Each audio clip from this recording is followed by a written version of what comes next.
Merci, vous me permettez Ousmane Sonko gërëm na ko nee na nag balaa moo tontu ñu may ko mu yeesalaat mbégte bi mu am pour yegg si fii ci Burkina Faso mu nekk benn askan ak benn réew boo xam ne da ko mës a bëgg ci xolam nee na muy gërëm autorité yi ci teeru bi ñu ko teeru depuis ci suba ci aéroport ba ci fi ñu ko dëkkal. toute l'attention. nee na nag jox nañ ko attention bu mag a mag bi nga xam ne moom ak ñi mu àndal te mbégte la am. je crois que également la télévision nationale. nee na nag télévision bi quelque chose parce que c'est la première interview que j'accorde. nee na première fois muy def interview ak télévision étrangère. dire l'importance que j'accorde à cette visite. dafa am importance bu mag la jox visite bi. qui est une visite qui a un double sens. dafa am ñaari sens. je suis venu sur invitation. ndax dafa ñëw ndax dañ ko invité. premier ministre Burkina Faso moo ko invité. à qui j'avais exprimé d'abord mon souhait de venir pour une visite. nga xam ne moom waxoon na ko amoon na yéene pour ñëw Burkina Faso. proposant cette date. nee na nag mu proposé ko date bi mu coïncider ak inauguration mausolée ki nga xam ne mooy Thomas Sankara. l'Afrique est produit. waaw qui est une référence pour nous. moo ngi tagg nag Thomas Sankara comme référence am. en l'occurrence référence su africain yi Isidore Sankara. mu ngi jaaraat ci turu Thomas Sankara. sur l'occasion nee na nag coïncidence bii nii mu tombé ak ñëwam ak inauguration bi. nous avons démarré effectivement les nee na nag discussions. démarré nañ waxtaan. il y aura une rencontre intergouvernementale. ak dina am nee na dina daje seen ñaari gouvernement yi tamit dinañ toog waxtaan. c'est une inauguration qui a beaucoup d'importance. inauguration bu am importance la statut Thomas Sankara bi. nee na képp kuy topp Ousmane Sonko xam nañ bu baax ne moom fi mu teg Thomas Sankara. ci discours am yi ci ni muy bindee. ce n'est pas de la démagogie. waaw nee na nag lii lu sax ci xolam la. qui certainement était peut-être un peu en avance sur ndax nee na Thomas Sankara moom dafa nekkoon en avance ci jamono. continue de nous inspirer. waaye nag tey day continuer di leen inspirer donte newatu fi ndax xeexu Thomas Sankara da koy xayma ci ñaari anam. ndax ki nga xam ne dafay xeexal pour réewam moom boppam mais également aussi tamit ci ni mu doon doxalee ak bi muy jiite réew mi fa mu ko doon teg ba nga xam ne yàq du am dara du am dañuy yàqanal pour réew mi lépp delluwaat ci réew mi donc nag nee na ci kaw loolu yëpp tey mbégte bu rëy la am mu ngi yeesalaat mbégte bi mu am tey waaye tamit di wax ci turu président Bassirou Diomaye Faye nee na ko président Thomas Sankara lan lay représenté ci yow mu ne ko ñoom dañ dugg ci politique à partir d'un certain nombre de constats. parce que dañ yàgg seetlu taxaw seetlu lañ def ci balaa ñu dugg ci politique. à des préoccupations internes au Sénégal mais des. par rapport ak problème yi nga xam ni dafay dal Sénégalais yi. rapport de l'Afrique. par rapport aussi tamit diggante bi nga xam ne Afrique da ko am ak adduna bi. notion pris une importance particulière. nee na nag ñaari mbir yu am solo. qui a prévalu à la création du parti.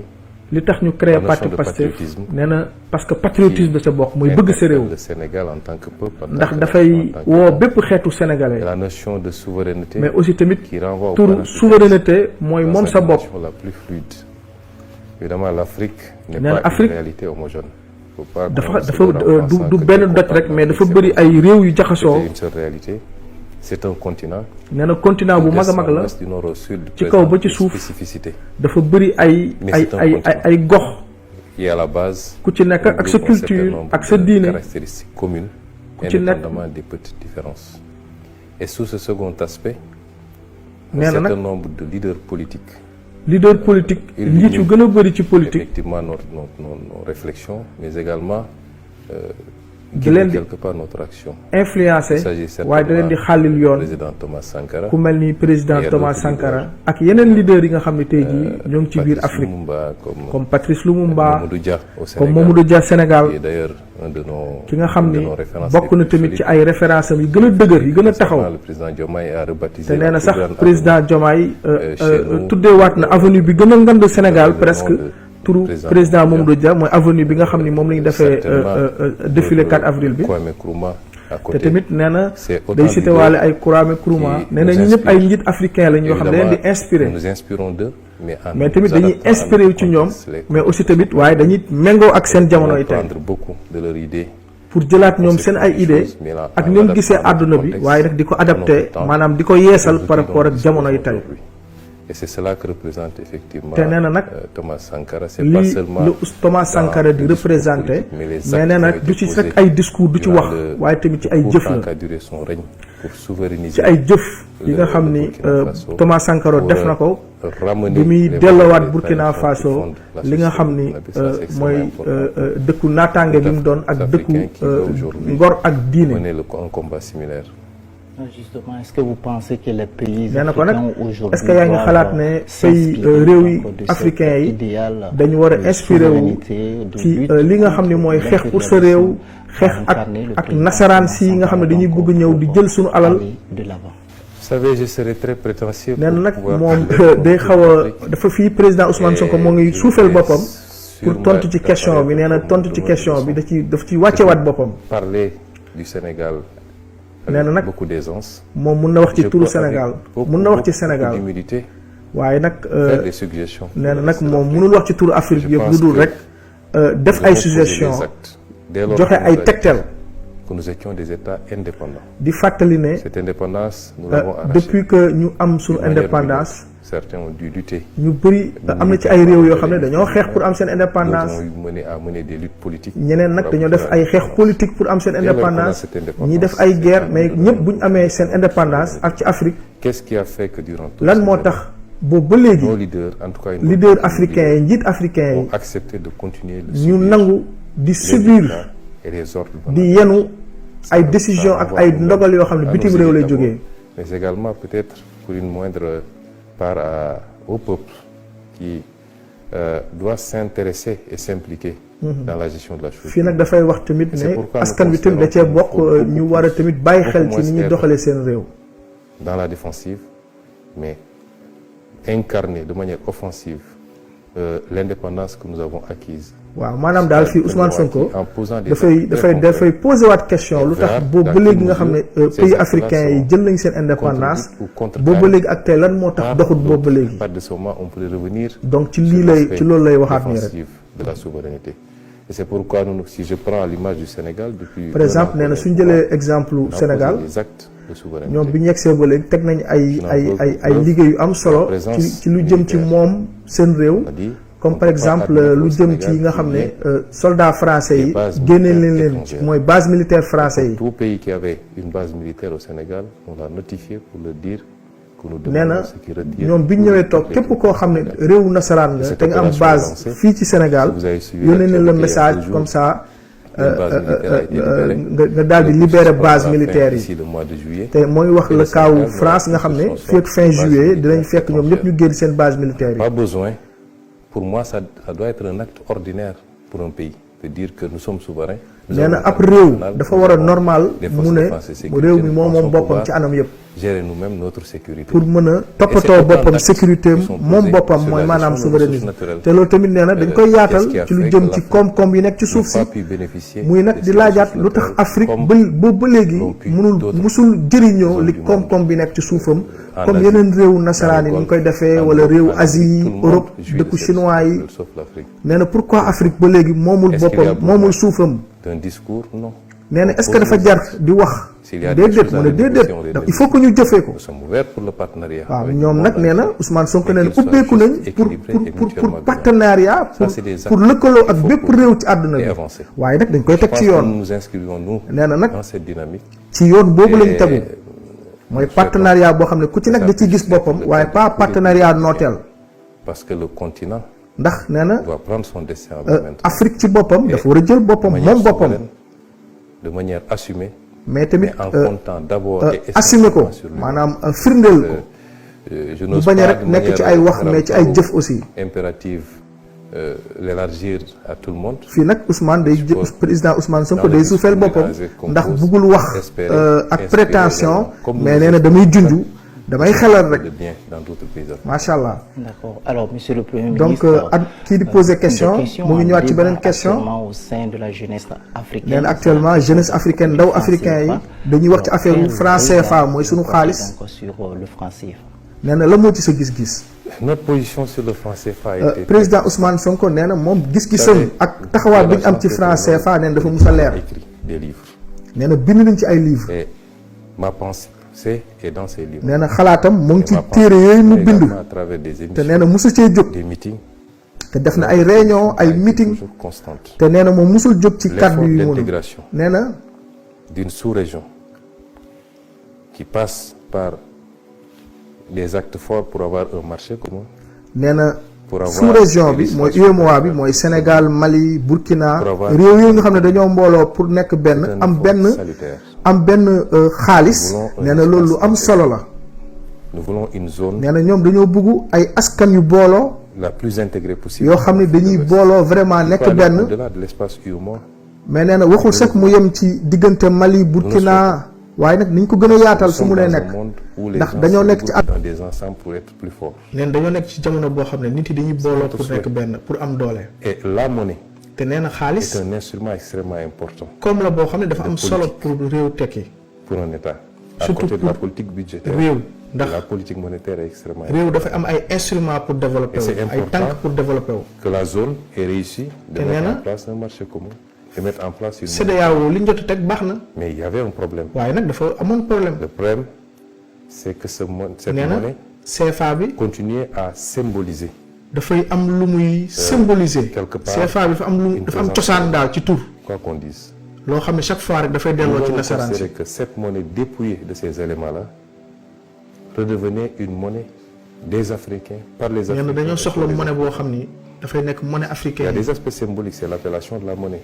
nee na Même si déjà tur bi CFA CFA de 1960 ne signifie plus Nee na tellement CFA. de CFA jamonoy 1960 ak CFA jamonoy tey peut-être tur bi soppeeku na waaye nag cosaan baa ngi fi. Ça, c'est un élément. Mais nee ça, na c'est les loolu aspects les moins loolu importants. loolu C'est loolu symbolique. lii fee la lii ponk la Après, la monnaie waaye nag est un bu weesoo instrument lii mu wax ci cosaanu monnaie bi de politique publique nee na Le débat xaalis qu'on se dafa pose, nekk c'est est-ce que cette ponk bu am solo monnaie, telle qu'elle se pour taxawal présente réew pour doxal réew. est adaptée à nos te autres dafa war a méngoo ak li nga xam ne réew mi moom la De la teg pour réponse à xeex cette ndóol question wala pour développer. doit dépendre ci li nga xam ne mooy CFA ni mu mel la monnaie CFA mooy Aligné. maanaam CFA bi xam nga dañ ko tollale ak euro semblait mooy parité bi benn CFA benn euro égal 650 CFA.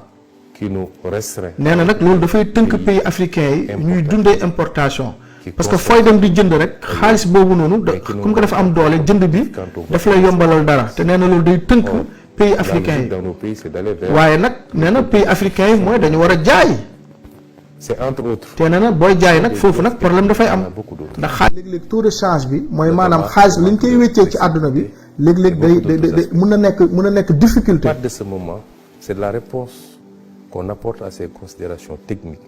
nee na Va nag dépendre de notre lii yëpp décision nag d'aller dans tel ou tel autre sens. moo war a waral Et nous avions dit, depuis mes écrits, mon nee na livre ci li mu yàgg bind de 2018, livre am yu yàgg depuis quand je vais 2018 être candidat à l'élection nee na bi présidentielle, muy nekk jéem a nekk candidat Jusqu'au élection présidentielle bu programme 2019 présidentiel ba ci programme mu Diomaye président c'est bii nii constant. nee na kàddu gi benn la Nous sommes dans un ensemble nee na dañoo qui nekk ci présente ses benn avantages ci ay réew yu bokk yoo xam ni seen booloo am na ay avec avantages nos partenaires. Pour le dire, nous devons évoluer. mais nag il faut que nag ñu waxtaan ak partenaires yi mooy maanaam dëkku tubaab bi France ne ko nag dañu war a jógee ci fiñ toll nii soppi suñu doxalin Mais si ce n'est pas le cas, nee na nag nous assumerons su notre fekkee loolu amut nag nee na moom pare na pour génn ci boppam CFA Quand nous sommes arrivés, nee na ndax bi ñu yegsee la BCEAO, nee na waxtaan nañ ak BCEAO li nga xam ne ñoom ñëpp a ko bokk les travaux présenté na leen won na leen exactement dans le sens liggéey yi nga xam ni tout à l'heure. teg nañ ko ci kaw table pour soppi CFA bi Pour les présidents, léegi nag nee na nag président yi nga xam ne tey jii ñoo sëkk pour valider un certain nombre de pays yi nga xam ne ñoo nekk ci UEMOA bi aspects politiques. Les techniciens ont fait leur travail. nee na techniciens yi liggéey nañ ba pare pour soppi xaalis bi nag léegi nag nee nañ président yi nag ñoo ci des te nee na nag moo ngi yaakaar président yi nga xam ne ñoo sëkk CFA bi dinañ jël seen fulla ak seen fayda pour nag appliquer li nga xam ne tey jii techniciens yi xalaat nañ ko mooy indi xaalis bu bees boobu ñuy oowee éco Actuellement, nga xam ne depuis 2000 lañ ko xalaatoon lii sama commentaire la pour wax rek pour gën a xóotal avec fii les tensions que nous vivons. C'est ça notre nee position. na coono yiy dund ci pays africains yi tamit ñàkk moom sa xaalis à 100% ci la bokk dit qu'il sortirait, c'est nee na nag yàgg nañ wax ne dañuy génn ci xaalis Et bi nous sommes avant tout des nee na nag panafricanistes.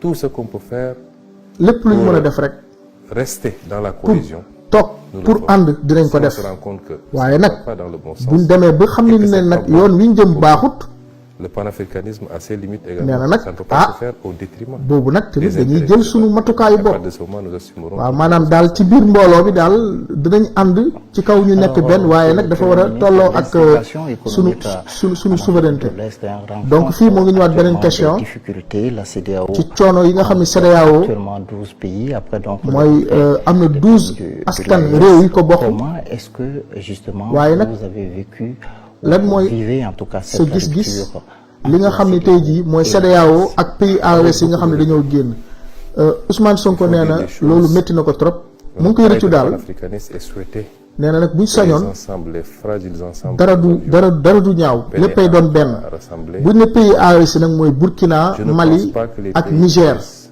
te nee na réew yooyu noonu dañ ko def gëmul ne dañ ko def parce que daf leen a neex mais dañ ko def ak xol bu naqari. Les rassemblements, c'est d'abord les rassemblements des peuples. waaye nee nag dajaloo yi nag dajaloo askan la ba pare avant muy nekk nee na askan yi moom dinañ continuer di nekk benn. c'est pas parce que nee na c'est pas parce que ñetti réew génn nañ ci CEDEAO bi que dañ nar a xiiroo wala dañ nar a xaajaloo ba du am ay relation ay jaxasoo. nee na loolu nee na loolu amatul voilà nee na parce que askan yi benn lañ nit yi benn lañ avant réew yi. notre zone est condamnée. nee na nag dañoo ñun dañoo nattoo pour nekk benn. nee na ñun benn lañ amuñ beneen choix boo xam ne lu dul nekk benn waaye nag nee na am na ay situation politique yu taxaw. des erreurs ont été commises. nee na nag am na ay erreurs yu am.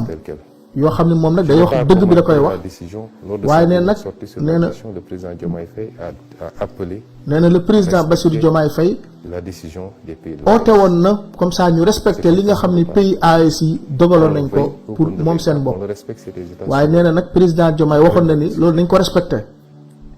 des erreurs ont été nee na nag am na ay erreurs yu jot a def. je pense que. mooy maanaam réew yi nekk CEDEAO lay wax. maanaam voilà nee na réewu CEDEAO yi ci ñu doon doxalee dafa am ay erreurs yoo xam ne nee na moom constaté na ko am na ko te nee na bi muy nekk opposant wax na ko te nee na du waxul pour neexal waa AES wala pour neexal waa CEDEAO nee na moom nekkul ci yooyu moom nee na dëgg bi lay wax ni mu munti mel mu wax ko. de plus en plus le discours c'est il est avec moi ou il est contre moi. nee na léegi jamonoy tey malheureusement nag soit da nga far ak man la war a faroo ak man. 90% il suffit que sur une question il y ait des avis divergents. et vous devenez nee na dañoo toll ci moment yoo xam ne wax neexut. c'est pas ça. nee na mbir bi du fii nga far wala fële la nga far. nee na ku ci nekk rek da nga war a jël sa responsabilité wax li nga xam nee na moom waxul pour neex nit. nee na moom dafay wax par rapport ak li mu gëm. nee na nag problème dafa am. jamono bi nga xam ni biñ jëlee coup d'état Mali.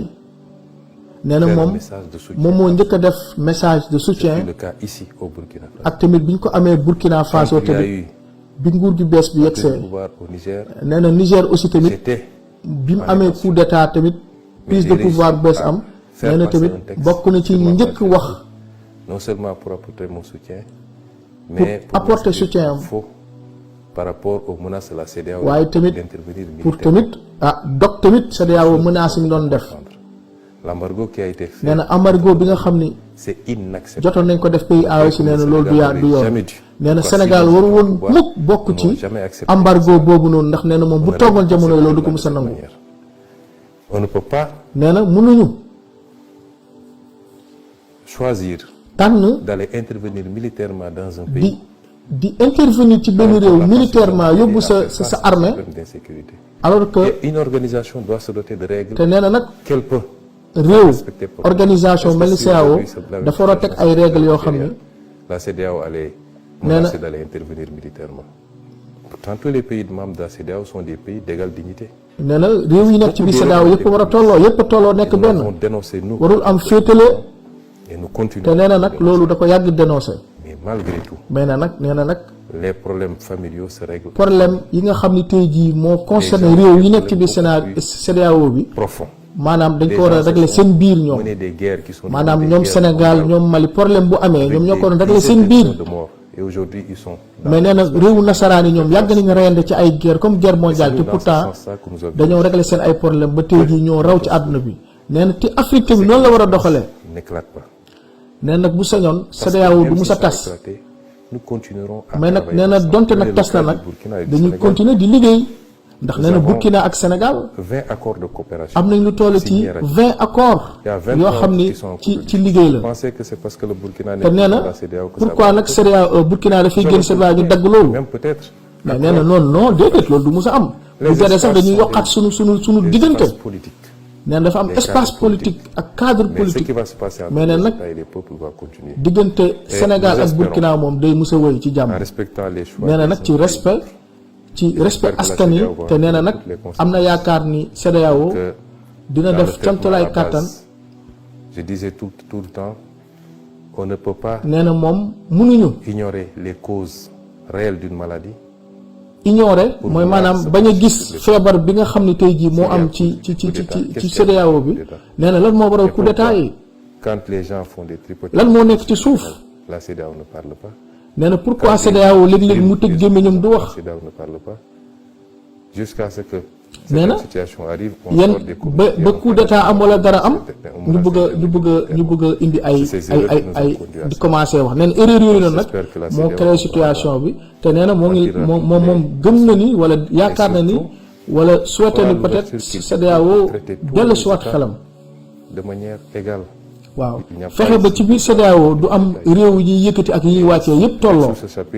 nee na nag moom nee na perdul espoir yaakaaram tasul ci peut-être que réew mi dina situation dina soppeeku nee na nag présentateur bi nee na président Bassirou Diomaye Faye ak ki nga xam ne mooy président wu Togo tànnoon nañ leen Bénin pour ñu def médiation mooy maanaam indiwaat jàmm indiwaat waxtaan. les positions sont toujours conciliables. l'histoire est faite. nee na àdduna moo mel nii. de séparation quelquefois très douloureuse. nee na séparation féewale maanaam tas dina am.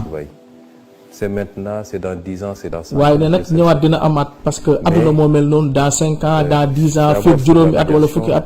waaye nag ci affaire yu jubóolewaat bi président Bassirou Diomaye Faye fait ce qu'il a fait de bon. def na li mu waroon def ci am ak yéene bu baax. dans l'opinion publique. nee na même sax opinion publique par tout le monde.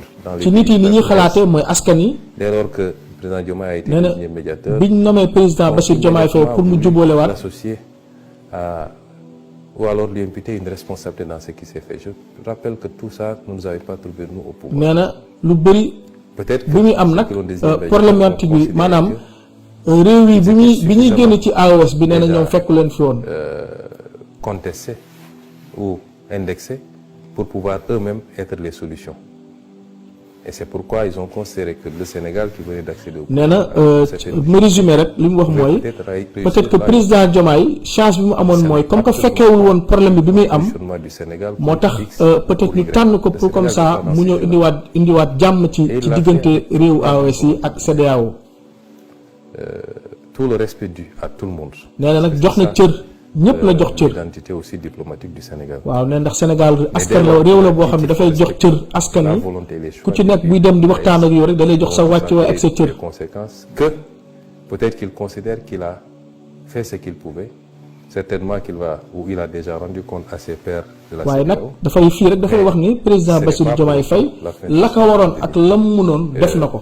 les relations bilatérales. waaye ne nag relation diggante askan yi ak réew yi. nous édifiera sur ce qui sera fait mais même si c'est. nee na je dis que c'est à la limite c'est pas le plus important. nee na li ëpp solo daal mooy dafay joxe fii benn exemple. si les pays de l'AES sortent la. bu fekkee ni pays AES yi dañoo génn CEDEAO. qu'est-ce qui manque. nee na la mooy manqué dans le marché. nee na nekkatuñ ci marché bi. mooy li ñuy jaay jënd ak jaay. peut-être que dootuñ amati yenn avantage yi nga xam ne ña ngi ko doon am ci biir CEDEAO bi. facilité de circulation. par exemple mooy facilité circulation mooy nga jógee Sénégal war a dem Mali. wala nga jógee Côte d'Ivoire war a ñëw Burkina. ratifié offre exactement les mêmes avantages dans l'espace. waaye nag nee na am na yeneen kuréel ci biir espace bi yoo xam ne dafay joxe avantage yi perte fii mu ne nee na nag fii ci problématique bi problème bi ci cadre CEDEAO lay wax. particulièrement la dimension politique la CEDEAO. nee na côté politique bi dimension politique bi moo gën a indi problème. la première formulation n'avait pas ces aspects politiques là. nee na bu njëkkaan CEDEAO li bokk ci woon. l'ensemble des pays pouvaient s'intéresser sur ce qui se passait politiquement dans un autre pays. et y intervenir. Ça c'était l'aspect fu mu toll nii l'aspect économique qui était privilégié. dafay wax ne CEDEAO bu njëkkaan aspect économie bi mooy jënd ak jaay bi moo ëppoon solo bu njëkkaan. la dimension politique. waaye nag bi ci politique bi duggee. au point de vouloir mettre des sanctions contre. ci la lu bëri commencé yàqu parce que. maanaam fii lu mu bëgg a wax mooy bu fekkoon dañoo yem ci affaire économie rek. peut-être duñu yegg si fii mais CEDEAO li muy bëgg a dugg ci li xew ci réew au plan politique nee nag foofu la problème yi di amee parce que comme li mu bëgg wax fii mooy réew mu nekk yaa moom sa bopp. dans la zone globalement. Alors monsieur le Premier ministre. donc présentateur bi mu ngi ñëwaat ci beneen question. pays de l'AES. nee na réew yi nekk ci AES yi li ñu wax li ñu fësal ne lii moo tax ñu génn ci CEDEAO bi mooy c'est parce que réew yi nekk CEDEAO taxawuñu leen ci affaire terrorisme bi. Aujourd'hui, nee na tey est-ce que le lan Sahel mooy maanaam Sahel mooy Mali Burkina Niger naka lañ war a doxalee pour génn ci affaire terrorisme nee na nga may ma rek ma fàttaliwaat ma feddaliwaat mooy maanaam soutien am solidarité am ak ñi nga xam ne tey jii ñoo nekk ci pays Sahel yi mooy réew yooyu ma gis. Aucun de nous nee na ne sortira indemne. amul benn réew bu bokk ci zone bi ba ci Sénégal sous la menace. ci mën a mucc ci affaire terrorisme bu ñu àndul doon benn. nee na ñi di def terrorisme amul ay xarit. nee na preuve bi mooy. ils ont pu être à l'aise dans certains pays. nee na am na ci yenn réew yoo xam ne nekkoon nañ fa. nekkoon fa à l'aise. nee na nag waruñoo laqatu par exemple Sénégal ne ah ñun kat xaw nañ leen sori rek moo tax. apporter toute ma solidarité. nee na moo tax dafa apporter tey fiddaliwaat solidarité am. frappé de ce terrorisme. Je crois que le Nigeria le vit depuis. nee na loolu Nigeria moo ngi koy dund terrorisme bi yàgg na. interne. ci biir réewam pays et même de plus en plus. nee na des pays comme le Bénin. nee na ay réew yu mel ni Bénin ay Togo ak yeneen yu bees. Sénégal. ak Sénégal nee na Sénégal tamit menacé nañ ko également. peut-être que pour le moment. nee na peut-être pour le moment. je sais que. fësagul dans la stratégie de ces groupes. waaye nee nag stratégie terroriste yi nii nee na kenn mucc ci. féliciter également. nee na fii nag day féliciter Burkinabé pour sa résilience. Burkina Faso ci dëgër laayam mi nga xam ne tey jii xeex bi muy mëtal bi muy def ak terroriste yi ak terroriste yi nga xam ne fu nekk lañ mën a génnee. une guerre conventionnelle que nos armées classiques connaissaient. fu nekk la ñuy génnee te nee nañ bu ñuy xeex façon doole bu nekk dinañ ko génnee. nee na xeex boobu yombut tout le temps da nga war a nekk di defarwaat. d'anticipation. Présenter aussi nos condoléances pour. nee na nag moo ngi jaale vies humaines perdues. bépp bakkan boo xam ne rot na ci xeexu terrorisme bi. vies humaines civiles comme militaires. moo xam citoyens yi burkinabé yi ak militaires yi. il y avait des initiatives. waaye nag nee na amoon na ay trop lentes. amoon na ay jéego yu ñu jotoon a teg mais malheureusement dafa yéex. La politique n'est pas la même quand même que pour faire face à ce fléau. nee na jéego yi ñu waroon a teg dafa yéex pour xeex li nga xam ne mooy terrorisme bi. que la CEDEAO a mis en place. mais nag CEDEAO jot na teg ay jéego. des dotations en matériel. ak ay matériel budgétaire ak xaalis pour jàkkaarloog terrorisme bi. est toujours en attente. waaye nag veut intervenir. Est-ce que ça a été lent? nee na est-ce que loolu est-ce que yéexut moom nee na waaw effectivement loolu daa yéex. nee na problème bu amee ci réew. réagir rapidement. CEDEAO bu fekkee affaire politique la CEDEAO mën na réagir lu gaaw a gaaw. CEDEAO on l'a pas entendu. par exemple bu fekkee ay élections yu jaaru yoon CEDEAO mën na réagir bu gaaw a gaaw mais bu fekkee affaire terrorisme la par contre dafay yéex. Je crois que c'est quand il y a peut-être des coups d'État qui réagit. waaw nee na CEDEAO daal moom seetlu na daal coup d'État bu amee daal mën na gaaw a réagir. il n'est jamais trop tard. waaye nag c'est pas trop tard. qu'il y ait l'AES à côté. nee na AES am côté bi CEDEAO am côté bële. des pays de la CEDEAO sont frappés aujourd'hui par le terrorisme. nee na am na ay réew yoo xam ne ñoo ngi ci biir CEDEAO terrorisme sonal na leen te nee na terrorisme amul frontière xamul lii mooy réew bi xamul lii mooy réew bële nee na dafay dóor fépp fu mën dóor dina fa dóor kon boobu. un terrain de coopération. nee na lii moo war a nekk booloo li war a wane ne dañu war a booloo àndandoo xeex. se retrouve et continue. nee na dañu war a toog continuer di waxtaan nekk benn. nee na du yoon ñetti réew yu dajaloo ne dañuy nekk benn. nee na réew yooyu ñoo ay réew dëkkandoo lañu. ku ci nekk am na frontière pour xeex li nga xam ne mooy terrorisme. nee na Afrique ñaari problème la am différentes selon les pays. yoo xam ne mun na anam yi muy feeñee mun na ute. Dans le cas du Burkina, la difficulté. Par exemple, nee na Burkina l'impératif du sursaut économique, et je salue tout ce qui est en train d'être fait sur le plan. nee na moo ngi nuyu di saluer li nga xam ne Burkina liggéey am solo yi ñu def ci affaire mbéy mi. Ce qui est très difficile. nee na nag xeex bu yombut. Les pays africains. nee na réew africain yi yu surtout yu nekk CEDEAO dañu war a organiser wu pour xeex terrorisme bi. Les gens oublient que le plus nee na nit yi léegi dañuy fàtte ne militaire. nee na xeex bi gën a yàgg se trouve ci Afrique nee na ci zone bii la jógee Casamance. pendant des décennies. nee na depuis ay ati at ci ginnaaw nee na Casamance donte fayagul ba jeex tak. On n'a pas eu d'assistance. nee na amuñu benn ndimbal ci benn réew ci àdduna bi. de faire face. Ça a été très douloureux et très dur pour le Sénégal. météo na trop pour Sénégal. Aujourd'hui, c'est que certains pays. moom nee na looloo tax nag moom mu comprendre. C'est grave parce que c'était une revendication localisée. Or ce à quoi vous faites face n'est pas localisé. nee na xeexu Casamance bi moom xamoon nañ bu baax ne fii ci gox bii lay am waaye nee na xeexu terrorisme moom amul fii la am mën na génnee fu nekk. doivent aujourd'hui se retrouver autour de ces. nee na nag askan yi ak réew yi surtout dañu war a dajaloo nekk benn que ça soit AES wala CEDEAO. pour ñu ànd nag booloo doole pour xeex. On va parler peut-être de la coopération. nee na nañuy wax ci coopération entre Sénégal ak France. donc vers la fin de cet entretien. nee na émission bi mu ngi waaj jeex. quel est l'état de cette nee coopération. na lan mooy diggante France ak Sénégal fu mu toll nii. Elle est comme toutes les autres coopérations. nee na coopération bi jëflante bi nee na comme yeneen jëflante yi la rek. Je ne vais pas trop développer parce nee na du gën a xóotal du xóotal. je suis pas là pour parler de parce que nee na newu fi pour wax ci affaire France. ce serait peut-être donner. nee na ce que vous ne voulez pas, c'est ce qu'on va faire, donner waaw un tour de relief à une collaboration par rapport à. voilà nee na wax ci sax dafay mel ni da ngay xaw Je crois que nous avons dépassé yëkkati àndandoo bii nii di wàcc àndandoo bari. qui a pu nous lier. nee na ak nag li mën a nekk seen diggante ñaari réew yi. Notre attention.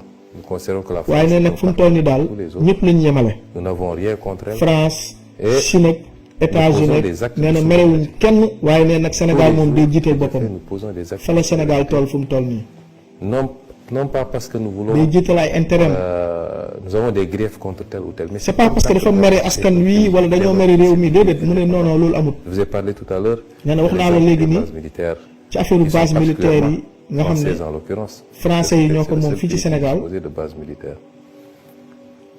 Ceci dit, nee na en dehors de ces considérations, nous avons des relations.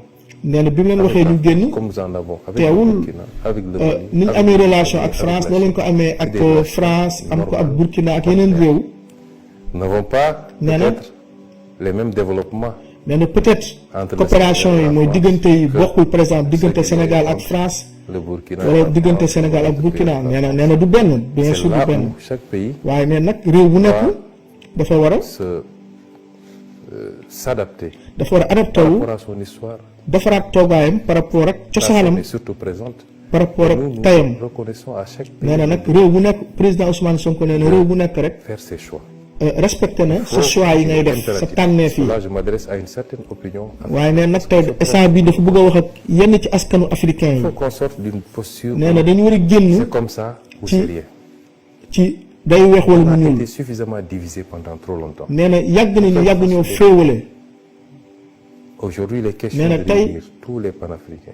dañu war a dajaloo panafricains yi ñi nga xam ne ñooy xeex pour Afrique Combat ñu war a dajaloo li nga xam ne mooy pour libérer Afrique par l'Afrique. jëlaat de ses nga xam ne ressources Afrique naturelles, dafay moomaat de toute cette koom-koom bi nekk ci production suufam. potentielle, de gagner les vrais combats. waaw nee na xeex yooyu ñu am Le solo combat de la sécurité. xeexu et sécurité le combat du développement ak économique. et xeexu social. ndóol bi développement. Ce matin, on a longuement discuté avec le nee président. na tey waxtaan na bu baax ak président considère comme Burkina un ami, Faso le président bi nga xam ni se considéré na ko bu parlait, baax a il baax. était opposant. nee na bi Il ñuy veut waxtaan d'aller moom au opposant la woon di soog a yegg si ci nguur gi. La dernière fois qu'on s'est parlé, nee na bu ñu mujjee avant waxtaan l'arrestation, c'était 48 avant heures ñu koy avant jàpp l'arrestation. 48 heures avant ñu koy jàpp neen jotoon na C'est pas waxtaan. d'aujourd'hui que date nee la na relation. diggante président On a eu Ousmane quand même Sonko la ak possibilité premier ministre Ousmane Sonko wala président bu Pastef muy falu Et ak ki nga xam ne mooy jiite réew mi. nous pouvons avoir des points de convergence. nee na mën nañoo am ñàkk déggoo ci Nous ay pouvons ci avoir ay anam quelques éléments sur lesquels selon nee na mun nañ ñàkk bokk gis-gis. pas les mêmes positions. Ça ne peut pas être des. waaye nag ça ne doit pas être loolu nag des facteurs de warul cristallisation. tax luy ku nekk war a jël sa yoon. parce ku que nekk si on mere sa veut morom. regarder les points de convergence. nee na li leen di boole moo ëpp junniy yoon li leen di féewale. le Sénégal c'est le Sénégal. nee la na Côte d'Ivoire c'est la Côte d'Ivoire un autre pays. nee na réew bu nekk rek yow sa réew Je la. réitère nous. réew bu nekk rek Sénégal. la nga doon yow doon nga ko. waaye ne nag moo ngi feddaliwaat ni Sénégal. qu'il y a qu'on peut comprendre c'est de tout faire pour réunir les fils et les nee na dañu war a def lépp pour dajalewaat doomu africain yi. d'objectifs communs forts ci pour kaw aller pour mën a pour faire face au reste du monde. jàkkaarloo li nga xam ne mooy àdduna bi. Et si on veut faire ça, te nee na buñ bëggee def faire loolu preuve de dépassement dañu war a nag dépasser suñu problème yu suuf yu ndaw yi. personne n'est plus panafricain que. nee na président Ousmane Sonko fu mu toon dafay wax rek ne réew africain dañoo war a booloo nekk benn parce que li leen boole moo ëpp junni yoon li leen mën a féewale. Ils ont commencé en tant qu'opposant anonyme. nee na inconnu. léeg-léeg coow yu ndaw yii nii warul tax ñuy meroo ndax li ñuy war a jàkkaarlool moo dafa laaj mbooloo pour song ko. donc en quelque sorte président Ousmane Sonko fii loolu lay wax. moom nag Évitons les facteurs de division waaw nee na dara waruñoo féewale. et mettons-nous autour de l'essentiel. nañu dajaloo ci li nga xam ne moo ëpp solo. c'est pas parce que de manière démocratique da nga ñëw ci réew. qu'on est askan wi fal la. qu'on n'est pas. wala nga def coup d'état yegg si. C'est pas parce qu'on est arrivé au pouvoir par d'autres moyens qu'on est plus révolutionnaire que d'autres et vice-versa. diw moo la gën Les wala gens diw ont gën été la. adulés. Ils nee sont na arrivés au pouvoir nee na par les armes. Ils ont été nee na par exemple fii Burkina peut-être coup d'état am na fi waxewu ko noonu sax waaye nee na askan wi bëgg nañ seen président. Le plus important c'est nee na li ëpp solo à nos peuples. mooy li ëpp solo mooy kii jiite digganteem ak askan wi. nee na loolu moo ëpp solo. Souvent on apprécie sur ces détails. fii li muy bëgg a wax mooy léeg-léeg par exemple Burkina booy xool ak Sénégal boo koy comparer Burkina coup d'état moo fa am waaye askan wi ci boppam dañ cee ànd. Je pense le comme Sénégal tamit ni mu amee rupture président Bassirou Diomaye Faye ñëw tamit falu nee na booy xool diggante boobu la ñu war a xool diggante askan wi ak njiit yi. j'apprécie beaucoup le peuple burkinabé pour nee sa na correction. moom bëgg na bu baax réewu Burkina Faso. Son originalité. mooy askan wi parce que ñoom nee na dañoo original J'aime daal. beaucoup ce pays. nee na président Ousmane Sonko muy feddaliwaat mbëggeel bi mu am le Sénégal et ci Burkina te nee na Sénégal ak Burkina sur eux-mêmes. voilà nee na C'est pourquoi j'ai tenu à être là. nee na tey looloo tax tey En mu ñëw mémoire du président Thomas pour Sankara. feddaliwaat Mais pour ki nga réaffirmer xam ne mooy cette président relation forte Thomas entre Sankara nos deux pays et que waaye tamit sous la diggante ñaari présidence réew de yi l'excellence Bassirou Diomaye Diakhar moo ngi Faye, fàttaliwaat le président nous Bassirou devons faire Diomaye de Faye cet moom moom axe dañoo bëgg a def Ouagadougou, diggante Dakar, Burkina Dakar. Faso ak Sénégal c'est diggante bu xóot AES, nee na la ca des nag CEDEAO. politique la ay AES ak ay CEDEAO nee na li ko soxal mooy renforcer feddaliwaat diggante avec Sénégal avec tous les autres pays parce que c'est ça. ak yeneen réew yi ak Burkina surtout ci wàllum économie ak ci wàllu askan. nee na question bu mujj bi yaa ngi fii Thomas Sankara pour aujourd'hui inaugurer un message nee na ban message à l'endroit de nga la war a jeunesse nga bëgg a jox jeunesse africaine bi. D'abord un message de nee na bu njëkk nag unité. message mbooloo Je crois qu'il y a, nee na je ne veux pas utiliser le terme, mais quand je vois souvent ce qui se passe actuellement, nee na buy xool j'ai l'impression que léeg-léeg luy am l'Afrique est Afrique plus divisée que jamais. dafay ne dafay Et au niveau de son Dafay- segment le plus essentiel. dafay mel ni Afrique dafay gën di La diviser jeunesse de l'Afrique, c'est sa force. waaye nee na nag jeunesse Afrique mooy dooleem. Il faut qu'on transforme cette jeunesse nee na dañu war a jël jeunesse boobu noonu en charge, mais en dividende. transformer ko mu nekk doole mu Cette nekk jeunesse doit pouvoir être à la pointe nee na du combat jeunesse boobu noonu panafricain. dañu war a nekk ci kanam jiital xeex bi Le panafricain jiite ne veut pas ci dire xeex bi qu'un jour ou l'autre on sera un seul pays. Non. nee na kenn waxul ne Mais Afrique c'est dañu le xëy fait de nekk ce benn qu'on a un espace waaye ñu def ko benn askan woo xam ne cohérent pour tout Africain ñëppay ànd nekk benn et de le hisser waaye yëkkati ko nag qui doit être le sien. Parce que j'ai tendance à dire que le ci 21e daraja yi gën a kaw doit être africain. nee na Ousmane Sonko neen ci discours am yàgg na wax ne siècle bi nekk ni 21e siècle bi Extrêmement important. dafa war a La nekk Chine, siècle sur ces 30 Afrique dernières années, a été nee na le moteur peut-être de la Chine puissance mondiale. at yi ci ginnaaw nekkoon na moteuru économie mondiale Évidemment, il nous faut régler waaye nee la nag question de la sécurité. bu ñu régler problème sécurité Il nous fii faut Afrique beaucoup parler à notre jeunesse. waxtaan mais nag dafa laaj waxtaan ak jeunesse Qu'on ne bi se trompe pas d'ennemi. ñu bañ a juum ci L'adversité kan mooy qu'il y sunu a noonu quelquefois entre les Nee na- même pour une petite compétition de football, c'est comme si c'est la guerre nee na léegi-léegi sax football dafay am comme si que guerre moo am que notre jeunesse compétition bi voilà être le fer de lance. nee na jeunesse bi dañu war a comprendre ne ñoom ñooy moteur du développement wu Il Afrique. peut y avoir des problèmes politiques. nee na nag comme ni ma ko waxee rek mën na am ay problème politique entre ay dirigeants africains. waaye nag peuple bi askan wi benn lañ. Un autre nee na peuple. amul benn réew. Et souvent, population africaine au sein d'un même boo xam ne dafa bañ beneen les actes population posés par les africaine. gouvernements maanaam fii dafay wax rek ne sont désappropriés. politique bi warul nekk li ñuy féewale jusqu'à faire des ndax askan wi benn lañ. C'est un message d'unité. nee na message yu mbooloo lay fëddaliwaat Qu'on sache que ñu nekk benn. aucun de nos pays ne peut aller sans l'autre. nee na amul benn askan bu nekk Afrique bu mun a dem Soit, te àndul ak moroomam.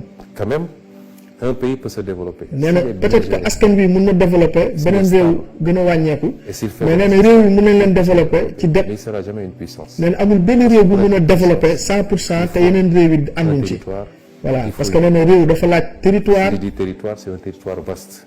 mooy La zone Afrique de l'Ouest fait 6 nee na millions 500 Afrique de l'Ouest ci boppam day wax Afrique de l'Ouest moins mu que la toll. Chine, qui a 8 millions 900, moins que les États-Unis, qui a 9 millions presque. Il faut une population. nee na Le askanu Burkina fait Afrique 25 millions ou 27 millions dafay wax Sénégal en dafay wax ci mbirum développement pays La africain Chine yi fait 1,3 milliard, c'est di ko pourquoi elle comparer peut ak résister Chine. même aux attaques qu'elle subit. Nous avons ce destin commun. nee na Il faut qu'on le askan wi benn lañ Afrique Et benn la on ñoo parle bokk de destin le feu. waruñ Mon waruñ souhait, taal c'est coow qu'on se parle, coow li nañ ko teg ci suuf de dépasser cette situation. nañu dépasser Et suñu qu'on problème s'entraide yi mutuellement. dimbalante suñu Là biir où le Sénégal a des problèmes. fi nga xam ne Sénégal am na fa problème Burkina am fa problème war nañ mën a jàppalante. C'est ce message que là, nee na daal lii daal lay lancé évidemment, il faut que l'élite politique soit à la hauteur. nee na nag politiciens yi dañu war a nekk Il faut que l'élite à la politique hauteur soit à la hauteur et sorte maanaam politiciens yi dañu war a nëb politiciens te génn ci seen ay defante yi. L'Afrique est attaquée en réalité. nee na Afrique da nga koy song On dëgg la parle tantôt de terrorisme. yaa ngi wax terrorisme Mais, monsieur Aboubacar, d'où proviennent les armes? waaye mais nee na xeex terroristes yi armes yi téye fan lay Ce jógee que coûte un drone. nee na xam nga drone li muy Ça jar coûte même une Kalachnikov. nee na fetal kalachnikov xam nga li muy jar maanaam terroristes yi fa lañ jëlee xaalis boobu mun def ba egg seen Ils loxo. n'attaquent pas le Burkina, ils attaquent toute l'Afrique. nee na nag bu ñu attaqué nekk Burkina rek la ñuy attaqué mais nee na réewu Afrique la ñuy attaqué Et nous devons mobiliser nee na nag moo war a tax dañu war a boole doole yi toutes nos populations, à commencer population par la yi jeunesse, tàmbale ci jeunesse bi et que les élites politiques soient à la hauteur. politiciens yi tamit ñëpp li ñu war a doon Et qu'on parvienne pour à identifier, jéem a jàkkaarloo c'est là où je vais chuter, les deux enjeux li fondamentaux nga xam ni mooy problème yi gën a mag pour Afrique mooy du sécurité développement économique. ak développement économique mooy xeex ndóol Heureusement, on perd beaucoup de temps nee na nag sur le li ñuy développement. perte temps débat politique bi dafa bëri Monsieur le Premier ministre, mu ngi gërëm le Premier ministre cette interview. ci interview bi Plaisir donc. nee na moom ànd naag mbégte Madame, Monsieur, ci traduction bi nag laay wax peut-être que en temps réel bi mooy tax mu xaw a léeg-léeg mooy tëb waaye en quelque sorte li le président Ousmane Sonko wax en compagnie su ma juumee nag mun ngeen di ci jégalu.